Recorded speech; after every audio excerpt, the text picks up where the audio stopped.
There are near countless star systems in this universe. I don't envy anyone who feels the need to try counting them all. I have my mind on just one in particular. I'm sure one day the people of Earth will discover it, just as sure that there are already other civilizations who have discovered it, and almost everyone will give it a name the denizens of said system won't have the slightest interest in. The exception being that one entity who gives it a name that very roughly translates to lunch, but that thing won't get around to showing up until long after I've stopped caring about the whole shebang, so it's best to put it out of your mind. The system I'm talking about is known by its people as Balanis Totemicon.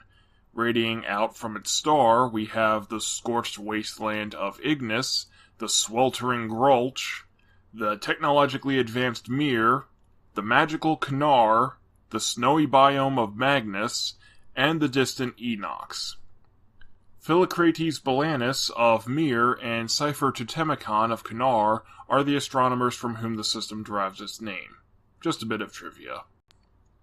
It's the start of summer in Edge City, the unofficial capital of Mir, a metropolitan city-state covering 18% of the planet's landmass, in the first residential zone of Sector Sparrow of the northern region of Edge, known by the locals as Dawkins Drive, a trio coalesces.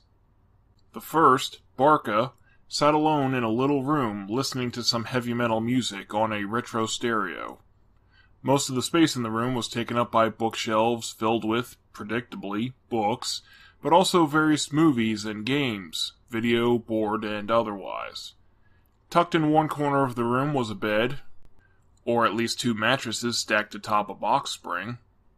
Next to it was a computer desk, and next to that, just before the door, was Barca's terrarium. It was always summer for him. Just as he'd realized, he heard some heavy footsteps coming up the stairs. His owner, Edward, came in the room. Barca tapped the off button on the stereo remote and climbed up some plastic netting on the side of the terrarium. Edward threw his backpack to the side, dumped a small bag of leafy greens into Barca's food dish, and stroked the lizard's chin with his finger. Hey, Barca. Finally done shedding? The reptile nodded. Edward then collapsed on his bed and fell asleep. He had pale skin and a thick build, especially around the midsection. Short brown hair he cuts himself in a goatee framed by 3 days of stubble, and heavy bags under narrow eyes. He was covered in bandages again. They were the brand they kept downstairs, so he was probably fighting with the animals again. They're more man than beast, Barca thought to himself, in that they were genetically modified, as opposed to a pretentiously philosophical observation. Speaking of whom, just as he thought it was going to be an early night, the third of the trio came in through the window. One could hardly walk across the floors of this old house without a series of squeaks and groans, yet she did so with no visible effort. She was the ex-cat, Morgan. She stripped out of her clothes, letting her small bag fall to the floor, and put on something more comfortable. After a relaxing stretch, she sat on the bed and turned on Ed's computer. He liked it being within arm's reach. Her cat tail, a very dark brown with rings of gold and orange, swayed across his chest, eventually waking him. I fell asleep pretty fast, huh? He yawned. Morgan didn't look away from the screen. Security systems, IED cookbooks, firearm statistics, body armor statistics. There's also schematics for locks and clocks. Look, that folder has videos on tying knots and escape artistry. I just like moving parts and how things fit together. This is why people think you're creepy. They don't know about my search history. They think I'm weird because I'm an introvert. You're antisocial. It's not my fault other people are boring. Most boys your age have porn on their computer. Ed looked her over. Her body was athletic yet curvy. Flawless olive skin, long dark hair with the occasional streak of gold or copper tied in a ponytail. Not a strand out of place. A gentle smile rested across her glossy full lips. Brilliant golden pupils shimmering from beneath bedroom eyes, and large cat ears resting atop her head. Well, relatively large. She was wearing one of his larger shirts and a pair of shorts that he never bothered asking where she had got them from. Are you wearing underwear? Nope. And what use would I have for porn? She looked back at him with a slightly larger smile. Any more cream soda?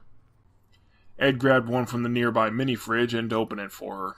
She took a sip and asked, What do you think of Niponese? Odd question. She took another sip. That meant she wasn't going to elaborate. At least, not just yet. He sighed and lied back down. A very conservative country, no place for you and me. I got us a job there. Pass. Just like that. When I say conservative, I mean ancient. They're like 500 years behind everyone else. By choice. They hate computers. He pulled a small device from his pocket. You can't even get a teller past their borders without a permit. And it's the summer. Do you have any idea how rare fans and freezers are up there? They still use ice boxes. That's a box where you cool the contents with literal blocks of ice. She took another sip while she waited for him to catch his breath. Why would you ever think I'd want to go there? Because you love me, she said stoically. I face each horrible day just for one more chance to see you smile. But to cross the Nipponese border, I'm going to need a bit more than the occasional release of serotonin. You also get 40% of the take. And you can have 60% of my excitement over that offer. Guess how little that is. Morgan lifted her shirt over her navel. When Ed didn't react, she lifted it further. He remained stone-faced, but he wasn't blinking at that point. She dropped her shirt. Fine, I guess I'll have to give you an early birthday present. All presents should be given as early as possible. The sooner you get it, the more use you get out of it. She dug around her bag and tossed a small watch and a pair of goggles on the bed. Did you steal these from a child? Does it matter? Of course it does. They're grubby, filthy little proto-humans. They're always sticky. I didn't steal it. It's an old model. I saved it from the recycling. Ed examined the watch. There was no apparent latch to open the band. It seemed to be made of a hard, rigid plastic. The loop was either too small or too big for any part of his body. The face was a blank screen. Only reason to think it was a watch was the general shape. Eventually, Morgan took it from him, stretched the loop out, and slid it on his wrist. Once on, it tightened and loosened and shifted the loop's shape automatically until it fit perfectly. And I mean perfectly. Then the screen began emitting a dull light. She handed him the goggles and thumbed at the screen on the watch. Putting them on, various alien and terrestrial languages flashed before his eyes before settling on the familiar Peranto, the rapidly spreading universal language of their star system. They spelled out various phrases. A test, Ed mused. Making sure the letters display properly. Proper grammar, meaning. What is this? Just foreplay, Morgan continued at the screen. Ed's world became blue with blobs of orange and red. Thermal scanners. Then it became green with the various electronics in his room being highlighted in blue, including the electrical wiring in the walls. A text scanner? And here's a bioscanner, and a motion detector. Those are some big dust particles. And a compound analyzer? Ed looked at his bookcase. Yep, that's wood. Zoom, rear camera. Ed screamed. Yeah, that's the night vision. Sorry, the anti-dazzle filter was turned off. Ed massaged his eyes. Why is that off by default? Why is off even an option? Hey, you'll like this one. She pulled him to his feet before selecting the option. Odd shapes flashed in front of his eyes, stinging them before fading away. Think fast. Morgan punched at Ed's face. He instinctively deflected it in tandem with an on-screen prompt. Morgan punched and kicked, and Ed continued to defend himself following the notifications from the goggles. Morgan's limbs were highlighted with varying intensity, the brighter ones being the next ones to attack. Once an opening was presented, he scooped her up and kissed her. I doubt the goggles told you to do that. They're currently telling me to headbutt you. Nope, wait, you're not hostile anymore. He put her back on the floor before massaging his eyes. Rapid symbols to trigger the release of adrenaline. It monitors your stance, eye and muscle contractions, and blood flow to determine how you're going to attack and prompts me with the most effective method of retaliation. It's almost scary how you could figure all that out. I'll either get used to it or have an aneurysm. 40% sounds a bit too generous. Who's paying for the train tickets? You, of course. And the various permits? Well, it's not like I'm allowed. Food, lodging, miscellaneous expenses. You, and... Ed raised an eyebrow. Oh, I almost forgot. Morgan grabbed the watch and flipped through more options. It has X-ray vision. Hold up, I'm not giving people cancer just to see their bones. No, not that one, the other one. The one that uses those particles to peel away layers. You mean Minerva imaging? Morgan, that takes massive, expensive equipment. Forget all the other features, with miniature MI tech, we could be billionaires. And set up a flare for those guys from Sector X. Good point, forget I said anything. Wait, you got these from those guys? Not like anyone else has tech anywhere close to this. Besides, they were throwing these away. Fine, what did you want to show me again? She smiled mischievously. Close your eyes for a second. He did so, and opened them when told to, seeing Morgan striking a seductive pose. See anything you like? Yeah, your musculature is incredible. Oh, I set the intensity too high. Sorry, you can take them off. When he did, he'd found she'd already taken off all of her clothes. She always did have an odd sense of humor. The next day, Edward and Morgan sat opposite each other in one of the long ride cars towards the back of the train. It may have been longer than taking the express line, but it was also cheaper. Ed wore a bucket hat and an open, flowery aloha shirt over a pale tee. He has an attire for each season. The specific clothes may change, but not the attire. Morgan's was much more fluid. The only shared trait among her outfits was that they showed just the right amount of skin. A young couple in designer clothes walked past the two, having a fun and frivolous conversation. The svelte blonde man's attention was grabbed by Morgan, who gave him her "thanks for noticing" smile. Both he and the redhead with an hourglass figure and clothes that left little to the imagination went unnoticed by Ed. He was either deep in thought, or, judging by where his eyes were facing, merely found Morgan's armrest far more fascinating. Maybe both. Tired? Morgan asked. Always, He responded. Had to spend last night packing, finding my passport, sorting through permits. Morgan's large ears picked up at that. What permits? To take certain bits of technology across the border to allow you and Barca across. He lifted the one side of his overshirt so the bearded dragon could peek his scaly little head out. And anything else I could think of. Why would you have permits for entering a country you never wanted to go to? Ed leered. Because you never know when you have to leave the country at a moment's notice. She casually looked to the side. Well, you still look worried about something. The time period where things are most likely to go wrong is before the train's moving at full speed. Wouldn't know. Despite being genetically altered to being mostly human, Morgan was still legally an animal, and not allowed out in public without a human guardian. But her nonchalant tone made it clear she wasn't particularly bothered by it as far as trains were concerned. Because the rules only affect you when you get caught. I'll wake you up if anything goes wrong. Ed sighed, put his goggles back on, and closed his eyes. The train left the station without a problem and rode smoothly along the track for some time. Morgan watched the world outside fly by, her thoughts as mysterious as any cat's. Her ears pricked up by the sound of heavy boots and tingling metal. When they were close enough, she shot a quick glance towards the aisle. A man of larger build dressed in nothing but metal and black leather. She had looked him over and lost interest in less than a second, her head never turning away from the window.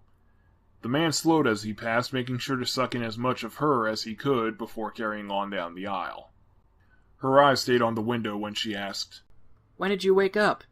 Just now, Ed replied, stretching to get his blood circulating again. My alarm notified me of danger. She turned her head to him. You had a danger alarm and still weren't willing to sleep? Excess levels of testosterone, adrenaline, metal, and tattoo ink. Sounds like a witch's brew. People like to come into these cars this time of year carrying a lot of spending money for their vacation. Security's a lot more lax than on the express, plus it's cheaper to get on. And this train makes a few quick stops at other stations before going on to Niponess. Perfect time for a mugger to get off. And he's going after the other two because their clothes are more expensive than ours? I'm not jumping to any conclusions, it's all circumstantial evidence, he could just be an acquaintance and he just pulled a knife on them. You going to help them? Not while he has that knife so close to her cheek. I'm not helping with this. Ed saw the blonde man hand over a stack of credit cards and his teller. I'm not aiming to help anyone myself. And stood up. Ed walked slowly up the aisle. They were in the last passenger car. If the thug was planning on getting off at the next station, he'd have to get through Ed. He slowed his pace, waiting for him to take the knife away from the young woman. The blonde man handed over his watch. The woman handed over her purse. The thug withdrew his knife. Good, Ed thought. Now come this way. The thug continued talking to the woman. Ed clenched his teeth. He'd already worked this out. The best plan of attack was for him and the thug to walk towards each other, the confrontation occurring a safe distance from Morgan and the couple. Plans A and B rested on it, and he wasn't crazy about plans C, D, or E. The thug put his knife away, then grabbed the woman's arm and lifted her up out of her seat. As the situation changed, so too did Ed's available plans. Well, at least Plan H was preferable to Plan F, though he'd kill for Plan G to still be on the table. The blonde man stood up to save her, and the thug raised his leg to shove him down the aisle. Plan H it was, then. Just as the force was fully exerted through the thug's leg, Ed grabbed his collar, dug his nails into his wrist to release the woman, and threw him up the aisle. Ed had made his presence known, and Plan H was in effect. And it was at that moment Ed finally realized Plan H didn't go any further than what he had just done. Ed saw the thug scrambling to get up. If he came at Ed, he or the couple could get hurt. Horrible scenarios started flooding his head. He shut them out and charged forward. Don't freeze up, he thought to himself. Don't panic. Take control of the situation. Plan B can still work. Before the thug was up, Ed used him as a springboard to get on the other side of him. Ed pulled out his keys and switched over to a tubular keychain. The thug got up and made a wide swing with his knife as he turned around, followed by a lunge. Ed grabbed the wrist of his knife hand, just briefly, to pull him forward and off balance. Then he stuck the tube against the thug's neck and pressed the button on the opposite side, sending a jolt of electricity through him. The thug fell on the ground unconscious. Okay, Ed sighed as he put his keys away. If he has an ability, it's not electrical. And Ed pulled a zip tie from his belt to fasten the thug's hands together. The young man came up behind Ed. Hey man, are you alright? Mildly exasperated for overthinking the situation, but I'm physically unharmed. What? Ed stood up and returned the couple's things to the young man. I advise looking into purchasing some self-defense tools and the proper method of handling them. If you're going to Nipponese, I wouldn't advise picking up any weapons there. Most are illegal to carry around Edge, and require extensive training to make effective use of. Are you security? Just a concerned citizen. Hey man, thanks, really. That was... Look out!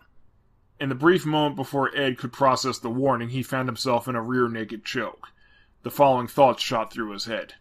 Thick arms, like the thug's. How did he get out of the tie so fast without me noticing? Think about that later. Plan A, break the hold, flip him forward, over me. Except the rich kid's in the way.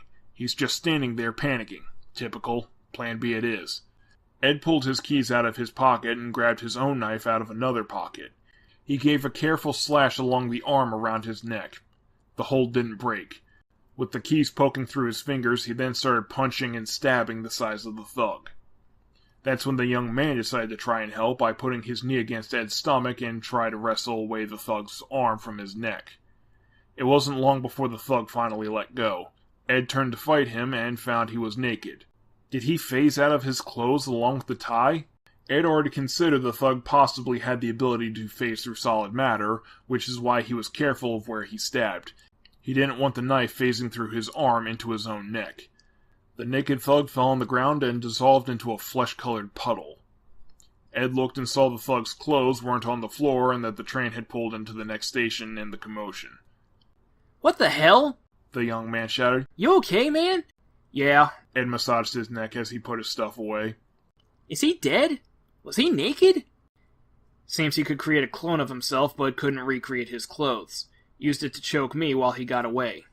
Ed said, working it out for himself as much as the other guy. Pretty sure it couldn't feel pain, nor survive long once the original was out of range. How can you know all that? Educated guesses based on available evidence. Ed looked back at the young man. Check your companion, would you? Oh crap, Janet! Ed knew she was physically fine. He was just done talking to him. He returned to his seat, rubbing his neck. Well, not the worst fight I've ever had. You're going to regret doing that, said Morgan. Probably not. Ed tapped his goggles with a grin. Mr. Duncan Matthews left a big puddle of his DNA, and he has a criminal record. A quick call to the Red and Blue and they'll take care of him. Not what I was talking about. The couple Ed helped hurried over to him. Hey man, that was great. Are you like a pro hero? The man asked. I mean, can you tell us your identity, or are you one of those classified guys? Ed let out a loud groan of frustration as he gyrated his head. Morgan muffled a chuckle. The woman spoke next. Hey, sorry, this is Lonnie. I'm Janet. Oh, right, yeah, I'm Lonnie. I'm sorry, that was just really awesome what you did. Thank you so much for helping us. Morgan decided it was time to step in when she saw Ed changing the battery in his stunner. Alright, you two, you clearly have a bunch of questions, and I'll happily answer them on his behalf back at your seats. Mr. Hero here had a very long night and needs his sleep. As she led the couple back to their seats, she turned back to Ed and mouthed, 35%. Ed sighed and slumped in his seat. I should have stayed out of it.